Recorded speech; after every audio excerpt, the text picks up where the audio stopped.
আজ রান্না করলাম নকল দেশি মুরগির মাংস, মানে কক মুরগির মাংস। তো আমি এটাকে নকল দেশি মুরগিরই মাংস বলি, তাই আমি তোমাদের সঙ্গেও বলছি। এটা হচ্ছে কক মুরগির মাংস, একদম পুরো মনে হবে দেশি মুরগির মাংস খাচ্ছি। খুবই টেস্টি লাগে এটা। এই যে আমি এখন নুন আর হলুদ দিয়ে মেখে রাখছি মাংসটা, যতক্ষণ থাকবে থাক, তার মধ্যে আমি বাটনা করে নেবো।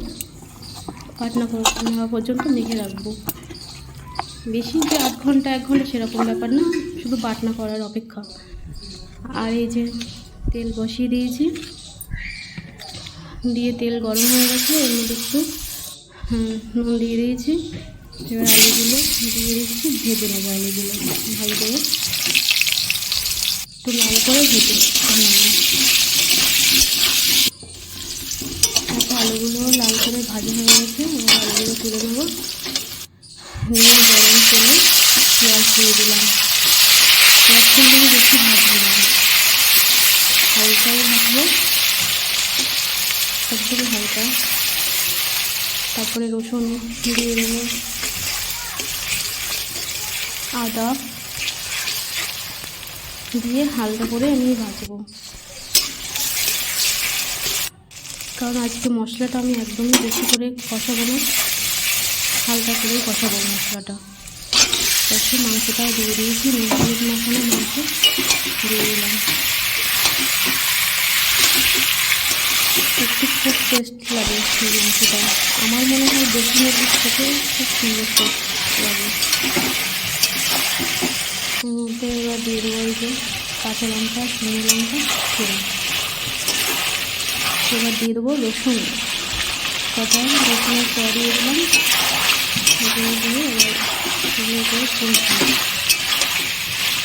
এবার লঙ্কা বাটাটা দিয়ে দেবো, দিয়ে আর একটু কষে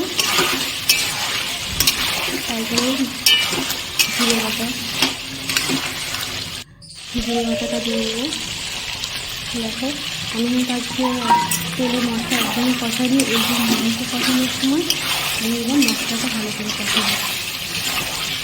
আজকে মশলাটা আমি কাঁচা কাঁচাই রেখেছিলাম তেলের মধ্যে, কারণ মাংসটা অনেকক্ষণ লাগবে তো রান্না করতে, তার জন্য আমি, এটা তো মুরগির মাংস না, এটা কক মুরগির মাংস, ওই জন্য একটু টাইম লাগবে রান্না করতে।